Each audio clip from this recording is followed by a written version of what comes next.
This is Jablam Hockey with your hosts, Peter Wojcicki and Paul Swinbeck.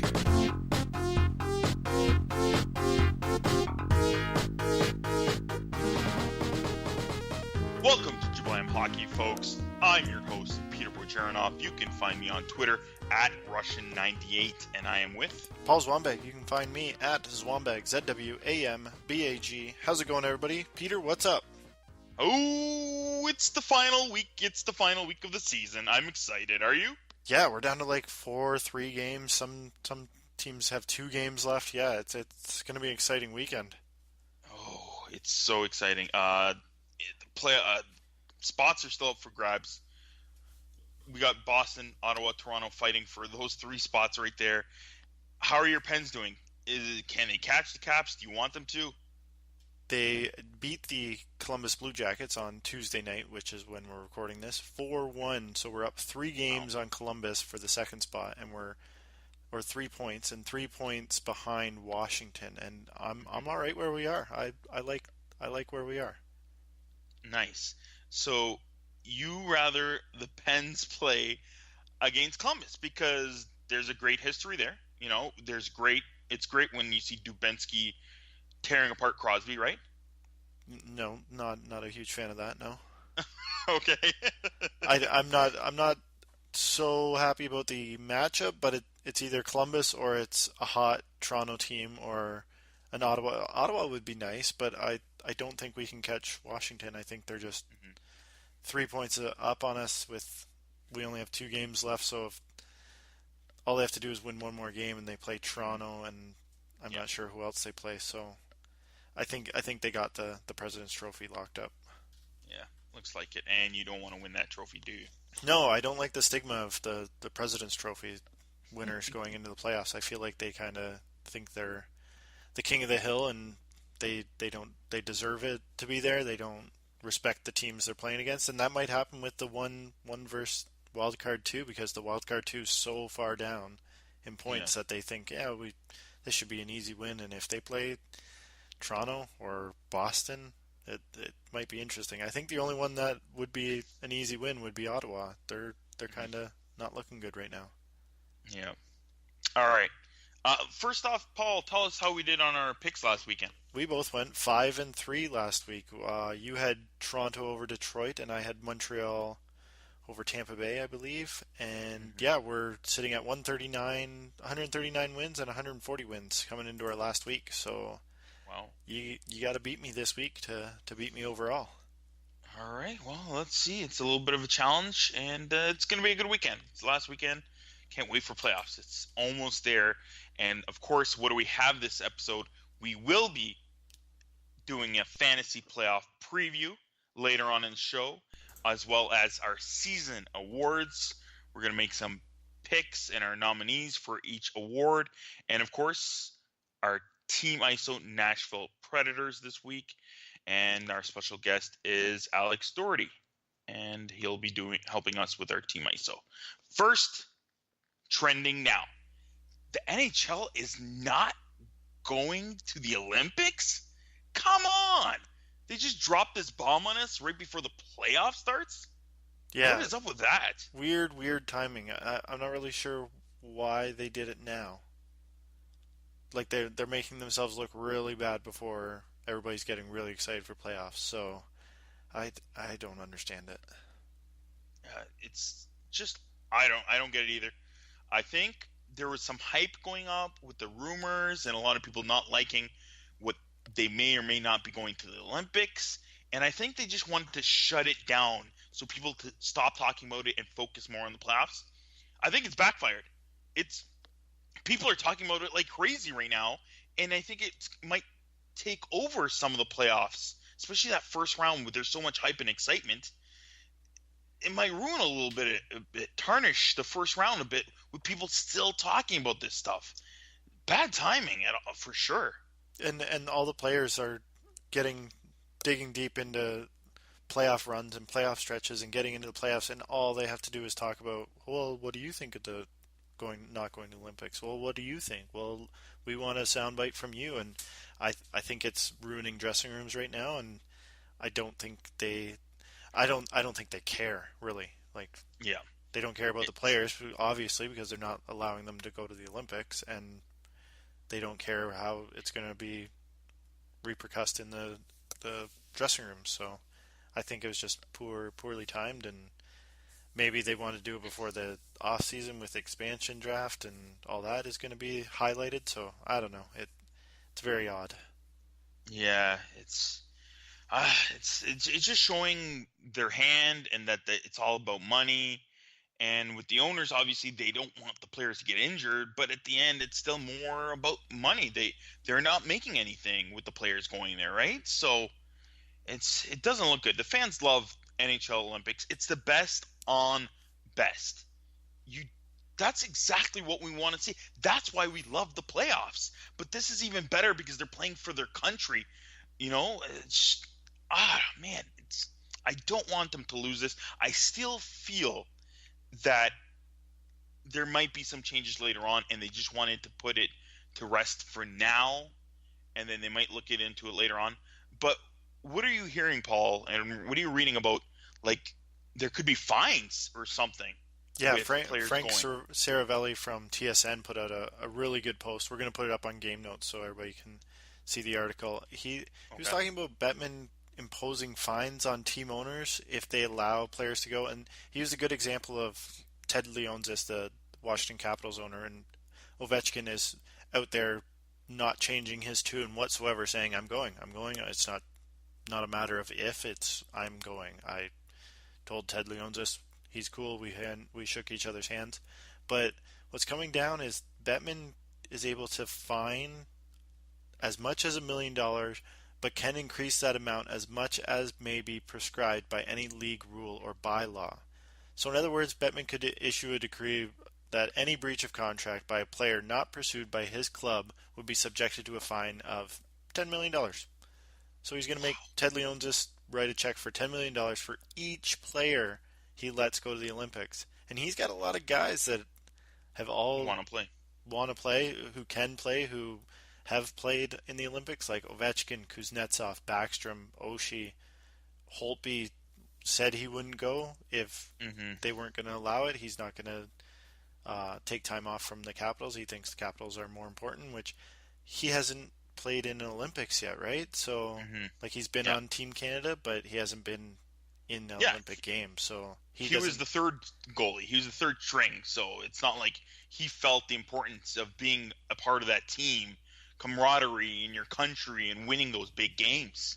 Yeah, so it'll be interesting because owners have said, like, well, if it's a per team basis, I can allow my player to take a hiatus and go, but now there's this stipulation that Bettman can fine teams and take draft picks away, and he's basically God in a sense, where he can just pick and Mm-hmm. choose what he does with each situation. So It's it crazy. might not be a good thing. There's also a rumor out, and I'm pretty sure it was in the article as well, that they can fine the player and suspend them for the rest of the year, including playoffs. There is a stipulation in that too. So Ovechkin loses Wow. second half of the year because he goes to Olympics. I'm guessing he does it. Yeah, Like I I'm pretty sure to him, Olympics are much more important than Stanley Cup. yeah, same Like here. I deep think. down inside in his heart, and I think it is for many hockey players now that there is a chance that the Olympic or the NHLers can go to the Olympics, that they want that gold medal. It's as important or might be more important than a Stanley Cup ring. So Hmm. it's kind of crazy. Yeah. One thing I'm already thinking about is let's see the schedule. Like, if the schedule comes out and you notice that there's a softer schedule for those 2.5 weeks, that's going to be a bit of an inkling. Maybe, okay, there are going to be some guys, we feel there could be some guys not coming, so, or playing or leaving for the Olympics. And then number two is it might be unfair. If all the guys from the KHL are allowed to go and then the NHL aren't, that's going to be a huge advantage for Team Russia, the Czech Republic, those countries. Yeah, for sure. So, And same with like the Liga and the Swedish Elite League. Like mhm, they're definitely not as high caliber as NHL, but they're much higher caliber than like our college players, which is where we're going to be getting our players from. Because I don't even think they can take CHL players. Yeah. Like it'll And be that interesting where they get their it's players from. yeah. Some people are out there saying, "Oh, that doesn't matter. The NHL doesn't need to go. We'll watch the amateurs. We're all." How many of you people out there actually pay attention and actually watch a full few games of the Spengler Cup? I would like to Yeah, see people raise their hands for that. yeah. And And I how love many hockey. Yeah, go ahead. how many viewers before when they weren't going? Like what? Yep, How long ago? Like 94 or 92 or yep, in the early 90s they weren't going. So were yep. there a lot of viewers then? I don't think so. And you know what? And the NHL players, I know they might not be considered full amateur or whatever, but they help the Olympics. They raise the bar. They bring other people to watch even all the other events.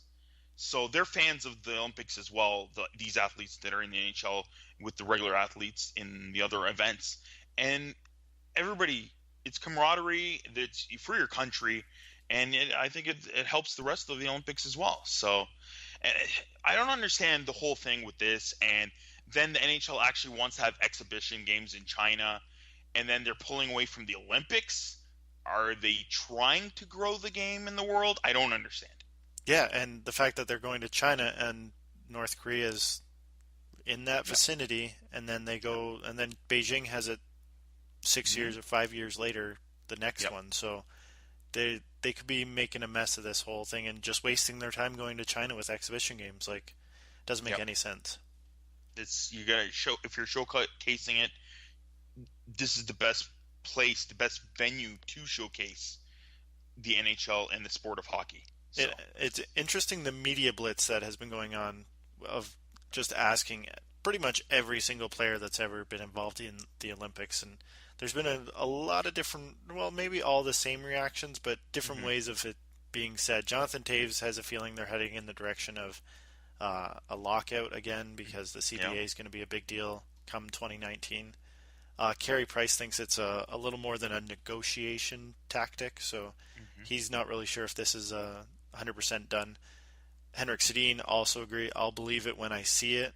So Matt Duchene posturing or what? Like these guys, I think they're seeing through the lines that this isn't a set in stone thing. This is NHL putting it in pencil, and they definitely can change it. So it should be yeah, interesting.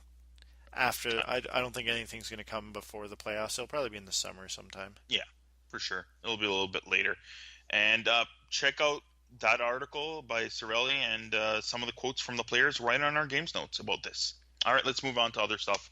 Uh, Good news. After 18 months, Clark MacArthur is back on the ice for the Senators. Like number one, I like MacArthur. I've always loved MacArthur. I was huge. Nobody even knew who he was when the Leafs got him, and I was like, "This guy's good. He works hard." I loved him on like what was it, the Thrashers, and that, and he worked his butt off. He was great there. It was sad to see him with a lot of the injuries that he's dealt with, and now the concussions and everything. But it's been crazy, and I'm so glad he's back. It's kind of crazy now that they're just like 3 games away from the playoffs, and now he's coming in. You know, you're saying the same thing you're thinking with Stamkos. Maybe keep him off, not put him in. But it's interesting, and I'm just glad he's back. Yeah, he's got 9.5 minutes ice time tonight playing against Detroit, and no nothing on the score sheet yet. But hmm yeah, it's good to see he's back on the ice. Perfect. And what else is the news out there? Oh, they're also saying that Tom Rowe, the head coach of the Florida Panthers, won't be back in the fall. Uh, who said that, Paul? I believe there's reports from the Associated Press that somebody on the inside hmm knows and went to the Associated Press and let them know that this is the plan. And I don't know why they're coming out now. Like, why not wait 3 more days? Have it wait for the Black Monday or the Black Sunday they call the coach firing at the end of the season and let it happen then. Like, why does it have to be brought out now? I don't understand that. It's so weird. I was reading, I think it was George Richards of the Miami Herald. said that he won't be returning. This is, they asked him. He said after the 4-1 loss in Montreal, this is part of the business. I knew coming here to be part of it. If things don't go well, I would be taking the brunt of it. So I guess that's what Bro was saying after the game. Yeah, and he was an interim head coach, so it's not like he was named the full head coach yet. So he definitely was trying to prove that he deserved the NHL coaching contract, and I guess the Panthers don't think so. So it'll be interesting where they go from here, because it was kind of a bad decision, I think, to go with Tom Rowe as a coach. So we'll see where they go from there. It was bad from the beginning. The off-season moves with the trades, Goodbranson and all that, and Kulikov, they're trying to go more advanced stats, it seemed like, and they thought Rowe might be a part of that. And then the firing of Gallant was just kind of awkward. And the season wasn't going well to begin with. And then, of course, the injuries hurt too. They made a lot of changes, and it takes a while for that to start developing and all going into a system. And it just, a lot of different things, kind of circumstances, didn't help the Florida Panthers at all this year. And we all expected them, like me and you as well. We expected the Panthers to be good, even better this year than last year. But it was just a little odd. Like the firing of Gallant and stuff, it's just very odd. So hopefully, they started playing better actually in the second half. But then again, everything took its toll, and I guess they couldn't catch up to everybody else. Yeah, and Jágr's unsure, or he wants to play better than he did this year, and he still says he's playing till he's 55 or 60, which is ridiculous. But he's still playing pretty good. Like I'm still surprised how well he's playing. He's using his body, and he's good experience and still good player for the Panthers. So I don't know. I still feel Jágr will still be fine for them if he decides to stay. Hopefully he can win one more cup before he retires. That'd be nice. That would be nice. Jágr wins a cup at the age of 50. All right, it's time for some Team ISO. This week we are Team ISOing the Nashville Predators. And again, it's where we talk more about detail into one specific team. Last year, you got Paul and my opinion.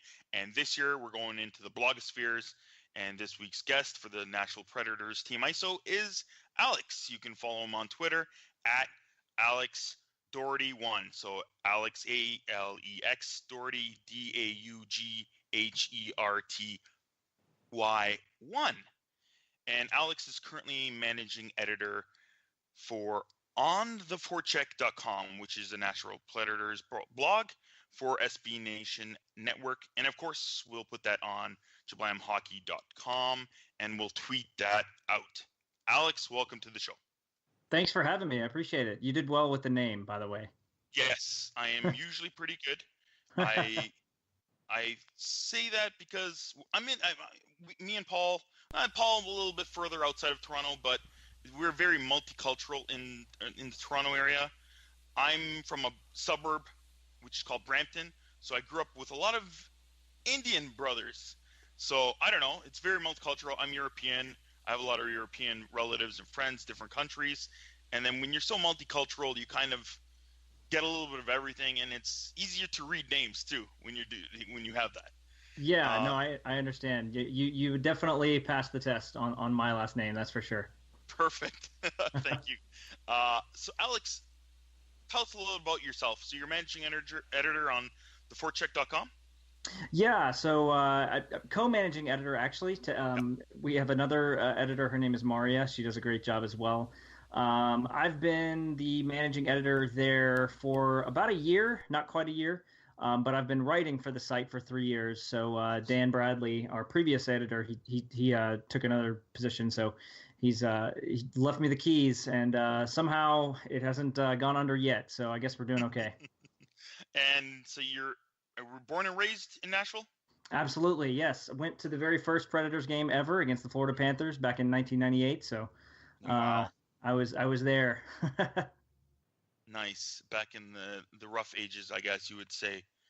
Yeah, it wasn't pretty for a while, but starting to dig our way out of it, I think, somewhat. For an expansion team, not bad. And who were the old coaches? Like, you had Terry Crisp for a while? Barry Trotz. Barry Trotz was Barry our Trotz. only coach for 16 That's years, and yeah, so he was the man, and then he left to obviously go to the Capitals, and now Peter Laviolette has been the coach for 3 years, and will be, sounds like, until like 2021 or something like that. I think he had an extension at the beginning of the year, so. Nice. You guys don't like changing coaches too much. No, right. That's It's very odd. Yeah, it's like, in fact, for I don't know if you're an NFL fan, but for years it was Jeff Fisher at the Titans and Barry Trotz at the Predators for just like a decade. So wow, pretty crazy. Yeah. So before we get into how solid as well your defense is, let's go right into playoffs a little bit. Right now, I guess the Preds are in a wild card battle, and it looks like they might match up either versus the Hawks in the first round or maybe one of the top Pacific teams, right? Yeah. Yeah, go ahead. Yeah, to be honest, I don't see any way they won't play Chicago. I think I feel like we're doomed to face the Blackhawks in the first round. I think like right now it's a 58.7% chance, but it feels like higher. If they jump Calgary for the 7th spot, they could play either Anaheim or Edmonton, whoever wins the Pacific. So yeah, it seems. Go ahead. Sorry, I was going to say it seems unlikely. There is a possibility they could jump up into the 3rd to face Minnesota, but that's pretty unlikely. Yeah. So who do you think they match up best with amongst those teams, like the Hawks or the Ducks or the Oilers? Yeah, well, it's definitely not the Hawks. They dominate the Predators. They dominate everybody, but they have dominated the Predators. I think the Predators are 1-4 against them this year, and so it's not them. I can tell you that. I mean, I would like to see them if they were to play in the Pacific against Anaheim or Edmonton. You know, they had Anaheim last year and won that series in 7 games. So I like the matchup there. I think an Edmonton Nashville first round would be so entertaining. I mean, if you're thinking about PK Subban and Philip Forsberg and going up against Connor McDavid, Leon Draisaitl, that would be electric. It would be pretty exciting, especially very different from how the Preds used to play, I guess, a little more offensive. How do you like the team playing that way last little while? Well, yeah, it's been kind of a change. I mean, for years with Barry Trotz, it was sort of very defensive first and very grinding out kind of not exactly the most entertaining hockey, but with Laviolette, what's interesting is the scoring is up, but the defensive play is kind of hit or miss. I mean, there's obviously been some great defenders that have come through, Shea Weber, Roman Josi, obviously, and PK Subban and others. Hey, what about Dan Hamhuis? Come on, don't leave my bill. Dan Hamhuis, of course. Yeah. No, he was great in his day. I think he's maybe a little done, but and Cody Franson. There's a Maple Leaf for you. Yeah. Former, that is. So I think people in Nashville are enjoying it, but I'll tell you what, this type of city, they like winning more than anything, and they really want to see wins. It really doesn't matter how. High scoring gets people in the stands to somewhat, but what brings them back is wins. So I think that's a big key. Depending on who they play, Hawks or Oilers or Ducks or anything, what are the 2 things you think that the Preds really need to make sure they could win, a better chance at least of winning the first round? Oh, well, they're going to have Pekka Rinne continue the way he's played the second half of the season. If they don't have Pekka Rinne at that sort of level, I don't see how it could possibly happen. He has been in his last 10 games, he's got a .931 save percentage, that'll beat a lot of teams. So I think Pekka Rinne is a big one. They've also got to get more scoring outside of their top line. The Ryan Johansson, Victor Arvidsson, Philip Forsberg, the top line has been dynamite for 30 games now, but they need guys like James Neal, Craig Smith, Colin Wilson to step up in the playoffs and score some of that secondary scoring. Smith has only about 10 goals this year. he's had like 30 goal season before, didn't he? Or almost around I think 30? I don't think he got to 30. I think he's Close. maybe topped out around 20, 24, maybe he had 24. Okay, so why is he slowed down? Boy, you're telling me. No one can figure it out. He has been the most snake bit Predator this year.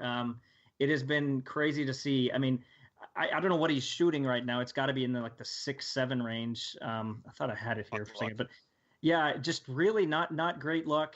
He's had just some wide open chances that he's sent into the stands.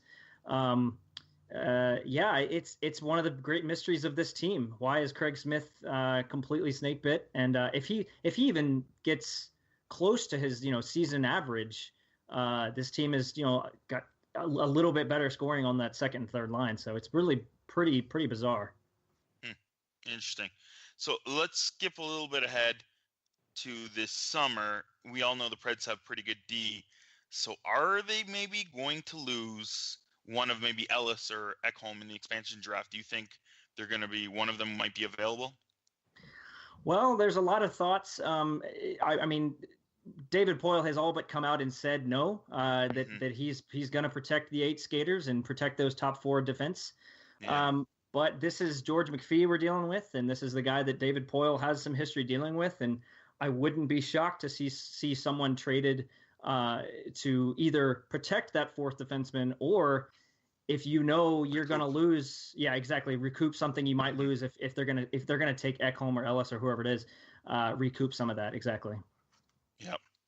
And then go ahead. I was just going to say, I think that a lot of Predators fans would be depressed because all 4 of those guys have their own sort of followings, and Ryan Ellis leads the team in goals this year or leads the team in defenseman goals, that is. And Ekholm, I don't know, they're all, it'd be really, you'd have to talk a lot of fans off the ledge if they lost any one of those guys. So I think David Poile is going to have to really work to do that if he wants to make the fan base happy. It's going to be really tough. And then also just a few days later, you have free agency. What's going to happen? You have Mike Fisher, but then you have the big 2, Johansson and Arvidsson as RFAs. Yeah. I think Fisher comes back on a pretty cheap deal. I think it's pretty clear Fisher wants to stay in Nashville and make this his place where he retires. He is Mr. Underwood, so yeah. Exactly. Yeah, everyone knows him as that, and he will never live that down. But I think he wants to be here. And last summer, David Poile, when he named Mike Fisher captain, of course, because Shea Weber went to Montreal, he pretty much said in no uncertain terms, this is not a 1-year captaincy. And even though Fisher's contract was up, so it's pretty much on the wall that Fisher will be back. I would be willing to bet it'd be something in the 2 range, probably $2 million, maybe 1 year. Wow. Well, he's 17 goals this year, so. All right. Ryan Johansson and Arvidsson is the big thing. I'm more and more thinking that Arvidsson is going to get a bridge contract. 2 years. Yeah, maybe even 1. I wouldn't be shocked if he just got 1, but 2 years would be great because you'd save a little bit of money that way. But Ryan Johansson, I would almost be willing to bet he's going to get a 7x7, sort of that big 7x7 contract everyone expects, and then get Arvidsson a bridge contract to get him a little bit closer to what we think of his prime years. Mm-hmm. See exactly more what he has in tank, and not if it's a 1-year wonder kind of. Exactly. Mm-hmm. All right, and then I was just gonna say, and I'll be honest. I mean, of the 2, I think Arvidsson is the more important signing. To be honest, he's been the most consistent Predator. He's probably the MVP of this team. To be honest. So tell us more about him. A lot of people don't even know who Arvidsson is.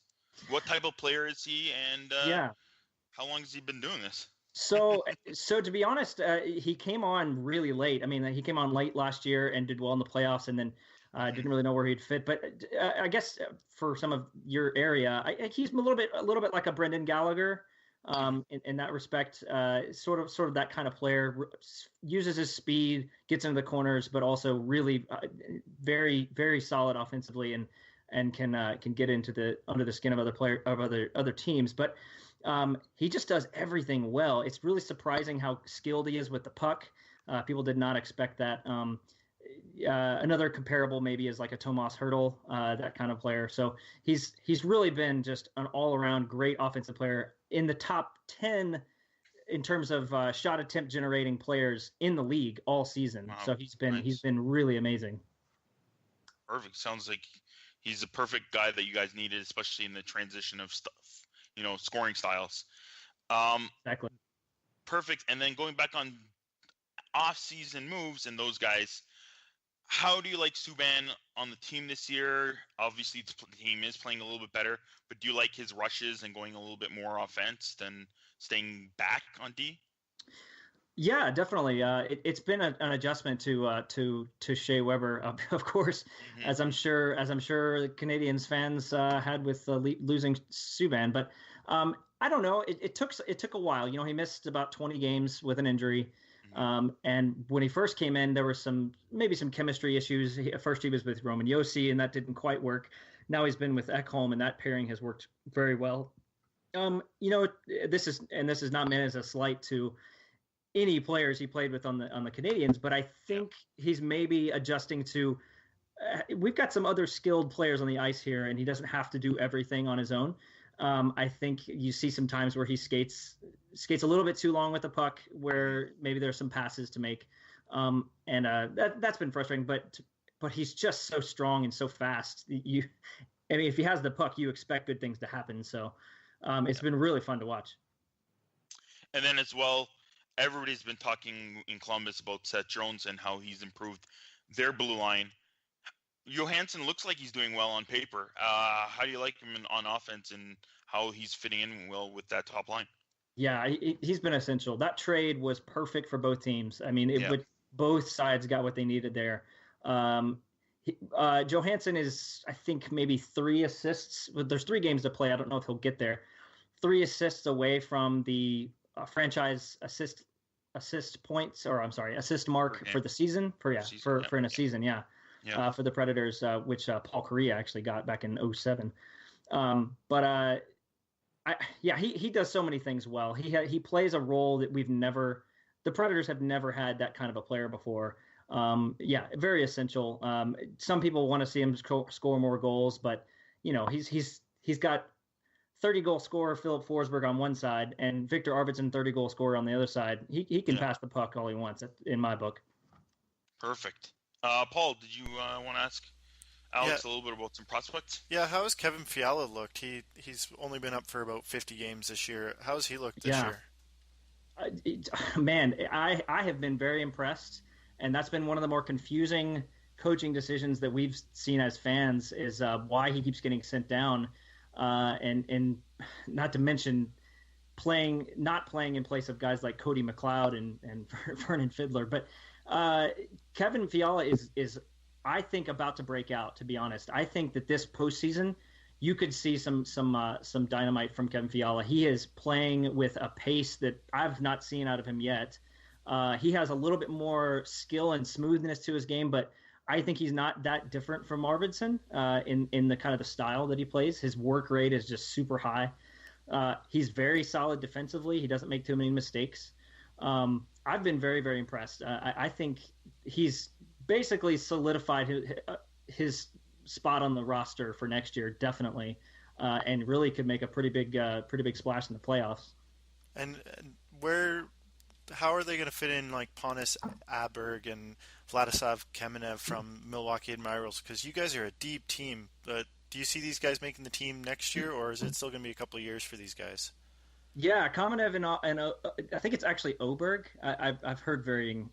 I think it's an odd pronunciation, but anyways, right. Kamenev and Oberg are, I think, probably on their way to being on the roster next year. Kamenev may be a little bit further off, but Oberg leads the AHL in goals, I think, or at least tied with the lead. Very, very fast player, great shooting winger. I wouldn't be shocked if you see him take the place of whoever gets taken by Vegas. So whether that's Craig Smith or Colin Wilson or Yarncroke, if it's a winger, if it's a forward that gets taken by Vegas, Oberg would be perfect to step right in there. And Kamenev, some people think that he could be this sort of 2C of the future. unless the Predators go get Matt Duchene in the summer, I think you might have to do that, and so you might have to just try him and see if he works there. I don't think he's that level right now, but long term, he's definitely sort of that 2C, maybe a two-way forward kind of guy. I would like to see a little bit him get a little stronger. Maybe when he came up, he debuted this year, and when he came up, he was a little weak on the puck, but I admit that could have been nerves too. So I liked what I've seen out of both of those guys.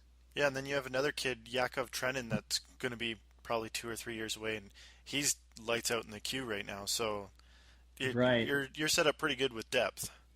Yeah, there's some good forward depth, which is not something the Predators normally have. It's a lot of fun.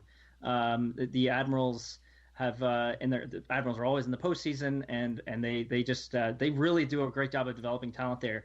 And I mean, when you've got guys like Arvidsson and Forsberg that are leading the NHL club, who were in Milwaukee 3 years ago, that says a lot. So yeah, and then the defenseman factory continues. You guys got Dante Fabro and Samuel Girard, and Samuel Girard I think is going to be a stud on the back end.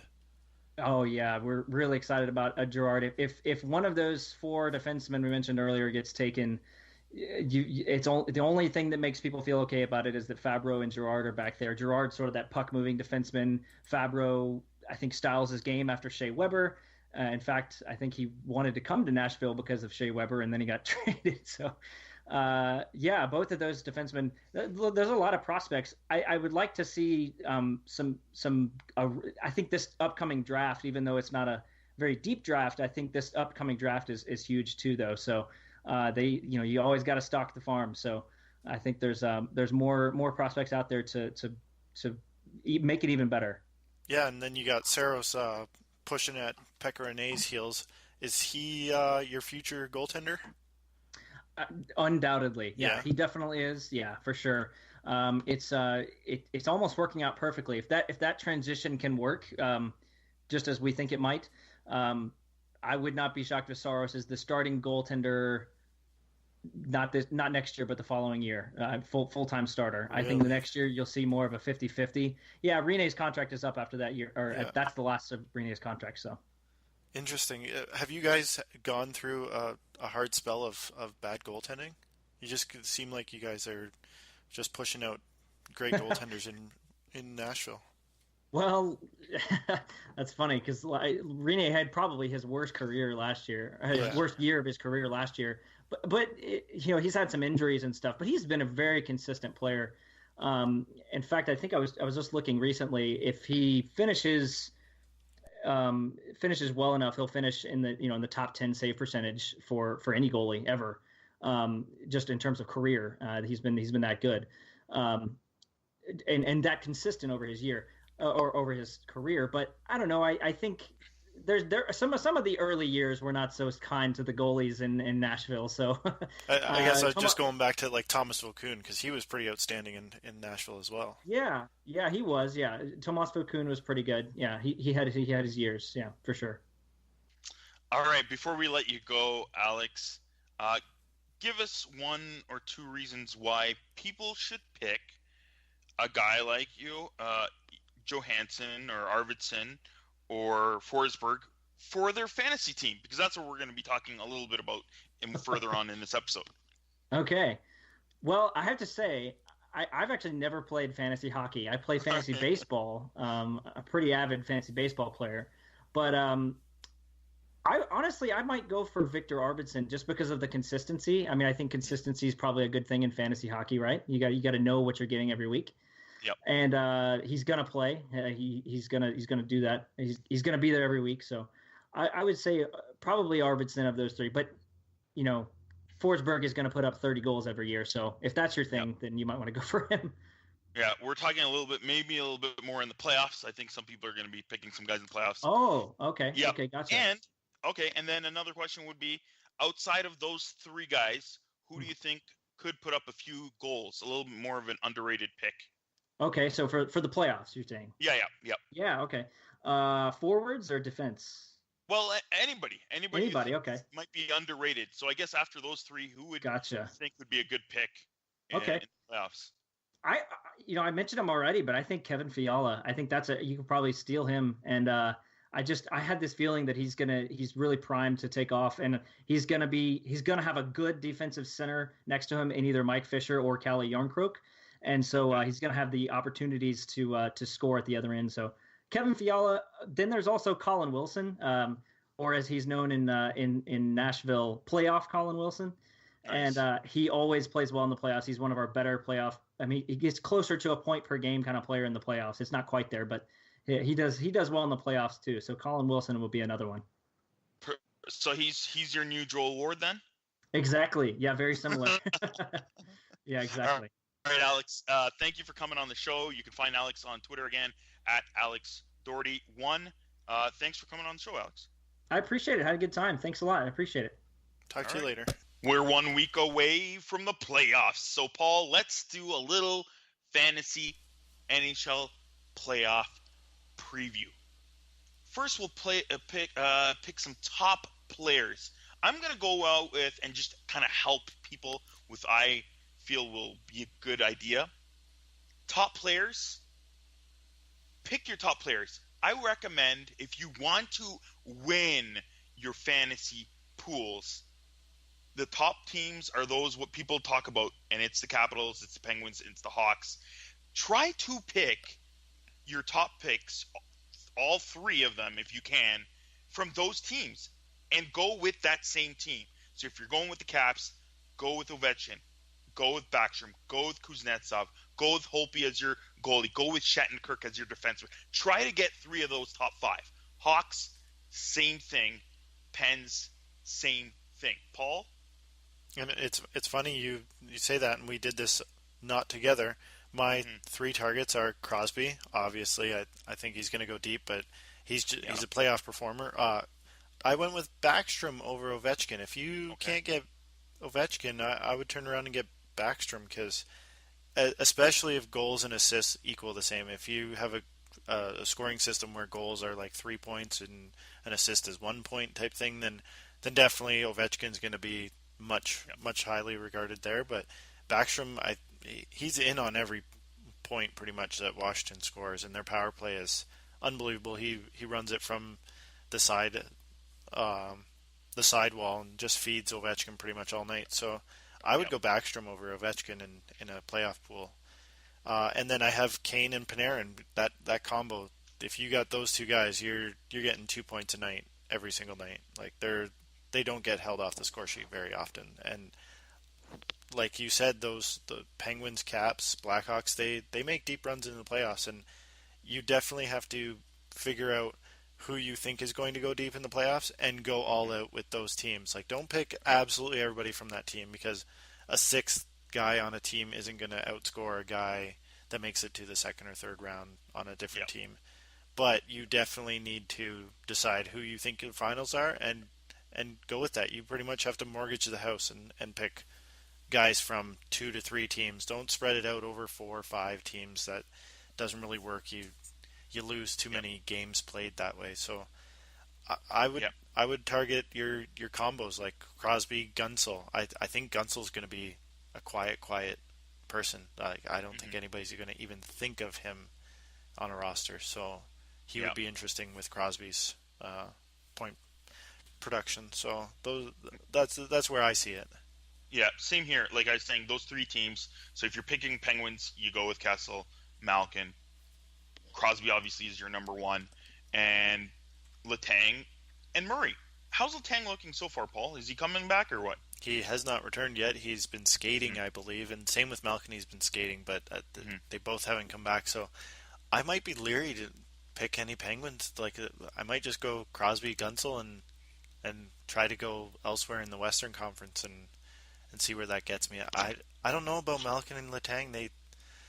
They've been out for quite a while, and if they get hurt first, second, third game, first series, and they win a series or 2, you're basically just getting the same production gameplay as like a Montreal guy or a Boston guy or Toronto, right? Like I'd be very wary on picking Malkin and Letang this year.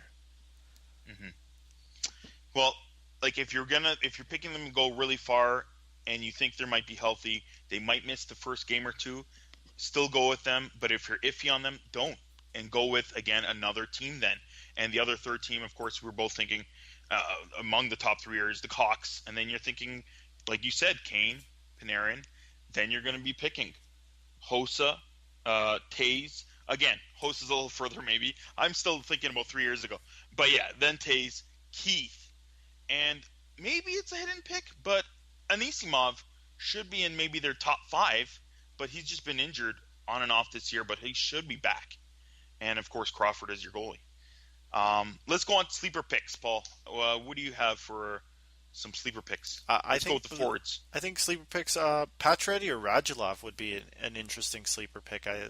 They definitely, if Montreal's winning games, they are pretty much in on most of the goals. So I would try and target maybe Pacioretty or Radulov as like a last pick or a flyer pick that you're lost out on. Say you wanted like 5 Penguins and you lost out on that 5th Penguin, and you're like, all right, I'm just gonna take a team from or a player from another team that is in the opposite bracket that they're not going to meet up and beat each other out. So Pacioretty, I would go Pacioretty or Radulov.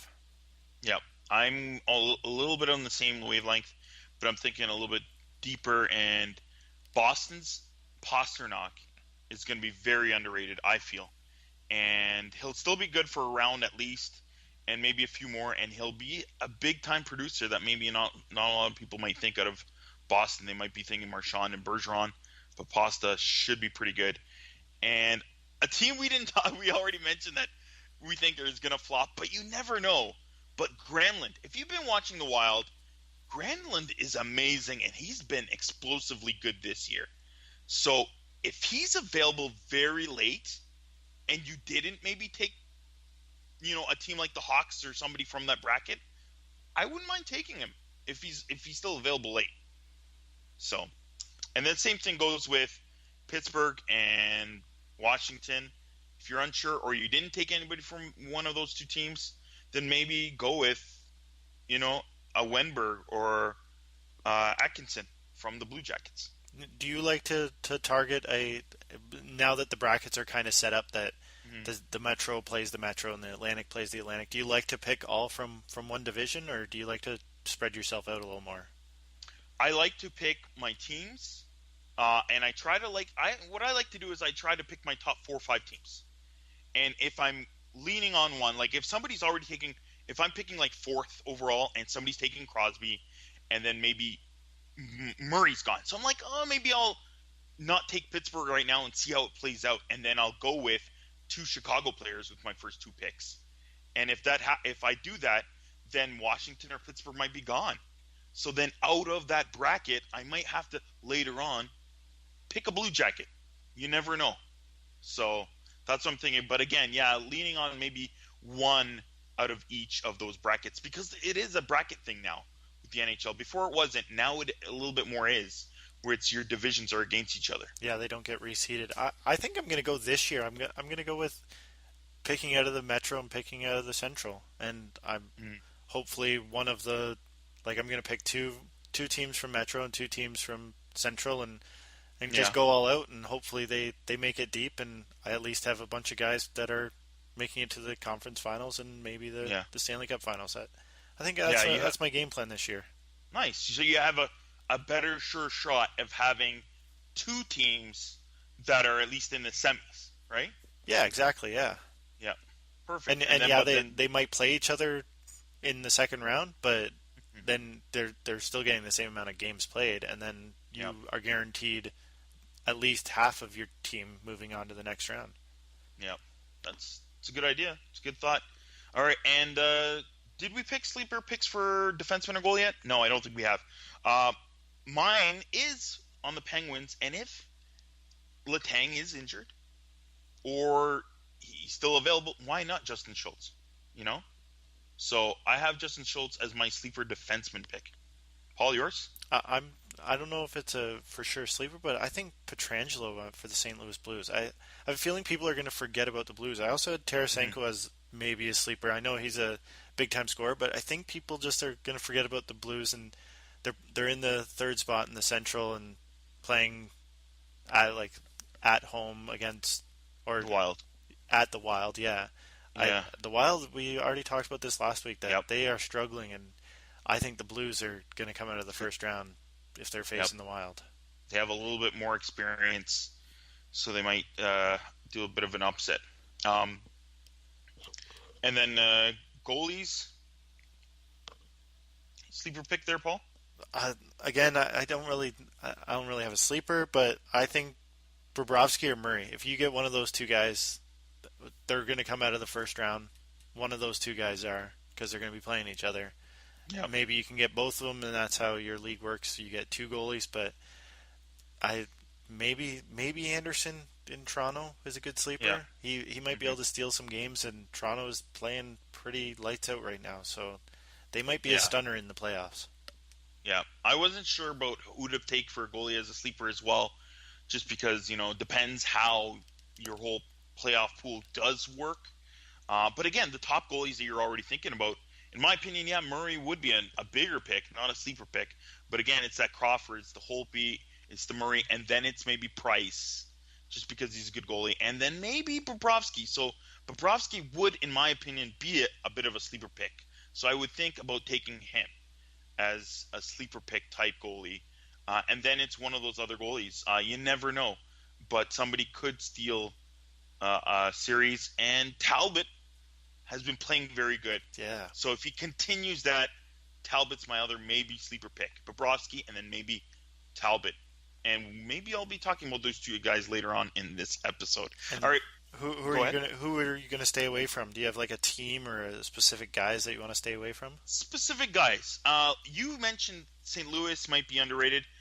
I like St. Louis and I love them and I want them to go deep, but they don't put up a lot of points. If they win games, 2-1.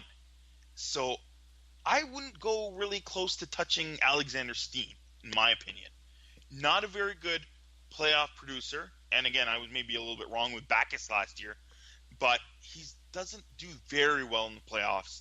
He might put up a few points, but don't touch him, in my opinion. If you like St. Louis, maybe take him as your late pick, but no. And then my other one is another guy. It's Jordan Eberle. I think, what did we say, Paul? Didn't we used to call him Mr. Clutch? Yeah, he was Mr. Clutch. What's the opposite of clutch? Wait. What does it say online? What's the opposite of clutch online, Paul? Release. Ew! What? No, that's not. Get out of here. What else is there? Is there any other options? Misconception. Misconception. So he's Mr. Misconception. That's a mouthful. No, Mr. Unclutch, if anything. I don't know what's going on with these words. Thesaurus.com, and then you go antonyms. So that's the way it works. What? No. Okay. So anyways, Eberle used to be Mr. Clutch, if you remember the juniors for Canada. His first 2-3 years in Edmonton, Mr. Clutch for sure. But he is not Mr. Clutch, at least this year. And so I wouldn't touch him. Yeah, but maybe when has he been in the playoffs to be a Mr. Clutch? I guess so. But I mean, game-winning goals. He used to score game-winning goals, right? At least that too. Yeah, overtime goals, game-winning goals. He shows up for big games, so he might come back with Mr. Clutch. That might be a sleeper pick. You're taking him as a stay away from, and it might be a sleeper. Maybe. But you know what? You take McDavid, take Draisaitl. I don't know. And you know what? I wouldn't be wrong with maybe even taking Maroon or Lucic, but Eberle would be a late pick for me if I'm going deep with the Oilers. And what are you picking for? Go ahead, Paul. I'm going to take teams I'm staying away from. I don't want any Wild on my team, and I'm not taking a single Shark. Not a chance. They went deep last year, but they are injured big time right now. Yeah, Couture's out. Uncertain when they're going to be back. Thornton just got knocked out 2 nights ago, and they're uncertain when he's going to be back. Martin Jones hasn't been playing nearly as well. They're 2-8-0 in their last 10. That's no way to go into the playoffs. They're just like the Wild. They're falling back big time. So I'm not touching a Shark or a Wild. Yeah, that's not looking good. I do recall. I think was it the last time the Hawks won the Cup or whatever? I think it was the Hawks, but they were horrible going into the playoffs. So you never know. So sometimes it's a bit harder to tell with teams going in to the playoffs cold. It's tough to tell with those teams. Very big question marks. But yeah, I would be in the same pool as you, as not trusting them too much and maybe not pick them too early. All right, let's go with season awards. Let's start with the big one, the MVP. Hart, Paul, what are your top three? What are your noms? Connor, obviously. Yep. Sergei Bobrovsky, number 2. Yep. And Sidney Crosby as my number 3. Boo. Yeah. I'm picking maybe his enemy. Good picks, of course. McDavid as well for me. Number 1, number 2, Bobrovsky, and number 3, Brad Marchand. Come on. He would not. The Bruins would not be in a playoff spot if it wasn't for him. He deserves to be nominated. I had mine written down, Peter, and I started writing Marsh, and I got to the H, and I scratched it and put Crosby. Oh, all right. Let's go on. Jack Adams, best coach. My 3 picks. Number 1, I got to go with Tortorella. He's done a great, fabulous job with turnarounding these Blue Jackets. Just fabulous. Of course, I got to go number 2, Babcock. It's amazing what he's done with so many rookies. I know that some of them are superstars. They're great, but there's even more rookies on this team. I don't know how he's done it, but he's just done a great job. And number 3, I got to go with Quenneville. So many changes for this Blackhawks roster, and he continues to make gold out of guys that could be fringe NHL players outside of their core guys. Nice. I agreed with your top 2. I had to take off my hatred hat and vote John Tortorella. I can't stand the man, but what he's done with Columbus is pretty impressive. We both thought they were going to be a basement team, so that's pretty impressive that they've been fighting pretty much at the top of the roster. And the crazy streak they went on in November, December. And then my 3rd is I picked McClellan.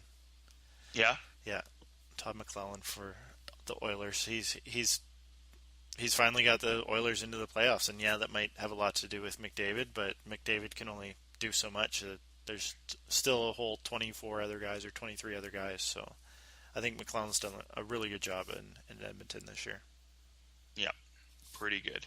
All right, and then GM of the year, what do you have? Peter Chiarelli, Edmonton Oilers. He made that crazy trade that everybody went ballistic about, Taylor Hall for Adam Larson, straight up.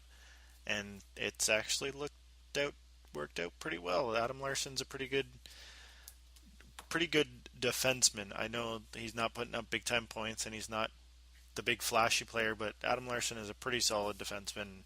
I think Chiarelli, he's traded away how many first rounds and second round picks and top picks, so I think Chiarelli deserves that. Jarmo Kekalainen for the Blue Jackets has put together a pretty solid roster that has been meshed well together, and you've kind of been seeing it over the years. They're a work hard team. They're a blue collar team that just works hard. They don't have any real flashy out of superstar players. They just have a really good solid roster. And I didn't have a 3rd. I couldn't come up with a 3rd GM. All right, I went with the same number 1, Peter Chiarelli. Same reasons. What he's done well with the Oilers, amazing. My number 2 is Brian McClellan for the Capitals. He's just adding the right pieces to help this team get better and maybe more playoff ready. There's been a few over the years, but I still think even adding a Shattenkirk for the playoffs is a good move. And then my 3rd is Bergevin. Same thing. It was a big, huge trade in the offseason there with, Subban and everything and Weber. So it's worked well. I think maybe that's what kind of they wanted. They don't want a flashy offensive guy, just a more stay-at-home guy with a booming shot. And few of the other pieces adding with grit, with Andrew Shaw, it worked well. They're more character guys, more experienced guys. Maybe that's what they needed more instead of the team maybe falling apart, guys that can bring the team together. And that might be underrated, but I think he's a good pick. All right, Vezina, best goalie. I think this might be pretty obvious in my mind for all for maybe even all three picks we might have picked correctly the same. My third is Max Talbot. Cam Talbot. That's right. I forgot his first name, mixing up with the ex-Penguin. Cam Talbot for the Oilers. Just the defense of the Oilers is still not perfect, and that might show in the playoffs. But Cam Talbot is making them look better than they actually are, in my opinion. He's been putting up good numbers all year. Consistency for the Oilers in the back and between the net. Of course, again, Holtby. How many years has he been this good? He's consistently good for the Capitals. And of course, the obvious number one, I can't see him. We already have him for MVP, and it's Sergei Bobrovsky. Just simply amazing. Paul? Yep, I got the same three in the same order, Peter. I figured. All right, let's go straight to the next award. Who do you have for the Lady Bing? The Lady Bing, I got Tarasenko, number 1, 70 points and 12 penalty minutes. That's pretty good. Gaudreau, 61 points and 4 penalty minutes. Only 4 penalty minutes on the year. That's impressive. And Oscar Klefbom being a top defenseman pairing and 6 penalty minutes. That's pretty impressive for being a defenseman and only taking 6 penalty minutes. All great picks, and I just went more with offense and whoever didn't have too many penalty minutes, under 20, and I went straight with Tarasenko, Granlund, and Austin Matthews. Nice. So those are my top three. I had to go. They have a lot of points and very few penalty minutes. All right. Let's go with best defensive forward, the Selke. My top three, and as I've said last year and previous times when we've done awards, I like to look at players who play more on the penalty kill, players who actually, do well on the penalty kill, eat up more minutes on there, as well as do well in, some fancy stats with block shots, takeaways.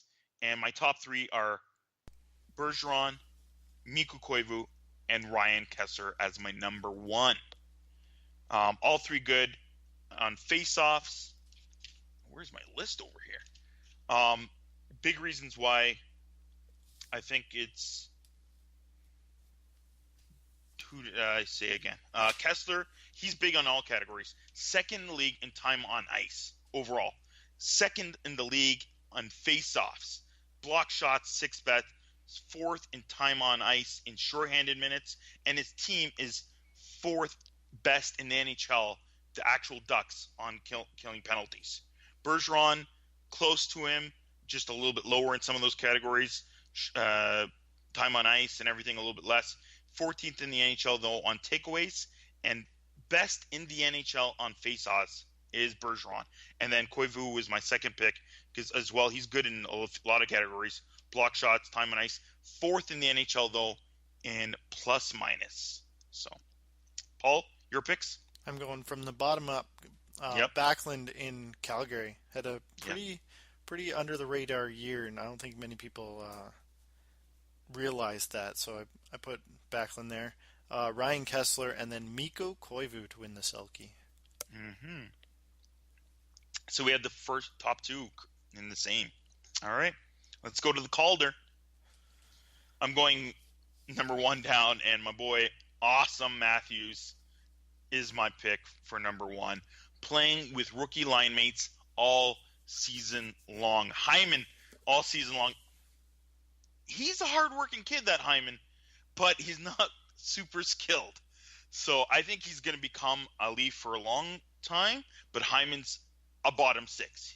He should not be playing on a top two lines for any NHL team. But for this year, with a lot of rookies in the Leafs, he's with Matthews all year long. And then on the other side, it's been either Connor Brown or Nylander, and Matthews has done gold playing on an all-rookie line against top defense on the other teams. Number two, the amazing scoring Patrick Laine, talented. I don't know. He could be better than Ovechkin in scoring. It's very possible. And my number three is Matt Murray. Is he just being overshadowed with how offensively good some of these rookies are? Maybe.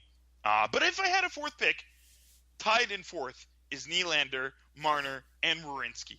Paul, your picks. I went with Matthews. Yeah, he's having an incredible year. And what you said about Hyman, maybe he's built such good chemistry already that he might just stick on Matthews' line for a long part of his career. Like if they don't find somebody else to play with Matthews, that might just be a good duo right there. The Leafs still have Kapanen, who has played 2 games now for the Leafs. They just called him up. I think he might be a better fit because he can work hard. He works hard, and he's super, super fast. And, of course, has a fair bit more skill than Hyman for putting the puck in the back of the net. Or a Lepsic, also playing for the Marlies. But, what's the rest of your team? I'm going to go Matt Murray, 30 wins. It's an interesting one. Yeah. A lot of people I don't think he'll even get votes because people think, he won a Stanley Cup last year. He played how many playoff games, but he's still eligible to be a rookie. So I think he deserves a nod there. And then Zach Werenski, 47 points as a rookie defenseman, deserves credit. I left Laine off because he's kind of gone quiet every once in a while throughout the season, whereas like Matthews has been unreal all year. Murray's been unreal all year. Werenski's been unreal all year. They're just much more steady than Laine. Laine kind of goes in spurts, so I left him off my list. And Laine's had Scheifele on his line all season long. And where's Scheifele in stats, Paul? Oh, I don't know. I think he's at least top 10. Yeah, I think so, top 10. That helps a little bit with your stats. A little bit. He's still amazing, though, and he is a rookie. But again, this rookie class, Paul, when's the last time we've seen a rookie class this good? So it's hard.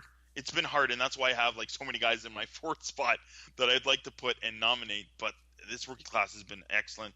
This Leaf roster has been excellent with these rookies. But Werenski, Murray, Laine, and the list goes on with so many other guys out there, Aho, etc. It's amazing how many rookies. And they talked about it on TSN tonight before the Leafs game that I think it was Solani was the last player to get 50 number 1 picks for the Calder trophy.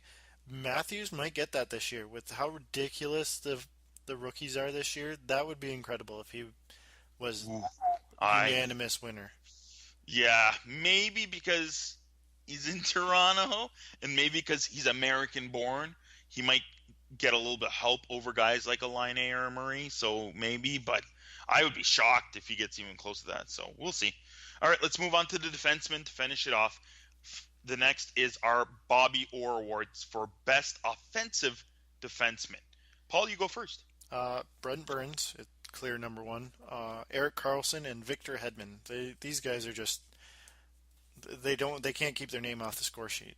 It's ridiculous how much these guys either put up assists or put up goals. And Brent Burns is leading the league in shots on goal.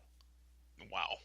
At 310, which is usually where Ovechkin is. He's usually at the top of that shots on goal list, but it's crazy. Yeah, he's topped Ovechkin this year. Yeah, these picks were pretty obvious. I went the exact same as you. But is Karlsson gonna jump Burns, Paul? Burns has been very cold, just like the injuries and everything that's been happening with the Sharks, and it doesn't look good for them going into the playoffs. Can Karlsson jump Burns? 3 points apart? It's possible. Burns has been very cold, and Karlsson's been on fire. So you never know. Karlsson could steal this award that we've called the Bobby Orr Award in the last game of the season. All right, let's go for Best Defenseman, Defensive Defenseman, DeNorris. My picks, I went with the number 4 because I wanted to go with Chara, number 3, Suter, 2, Slavin, and number 1, Mark Giordano. Why? Chara is eating up minutes. Still, at his age, I'm still surprised he's still playing well. We thought he might have been slowing down, but he's had a good year.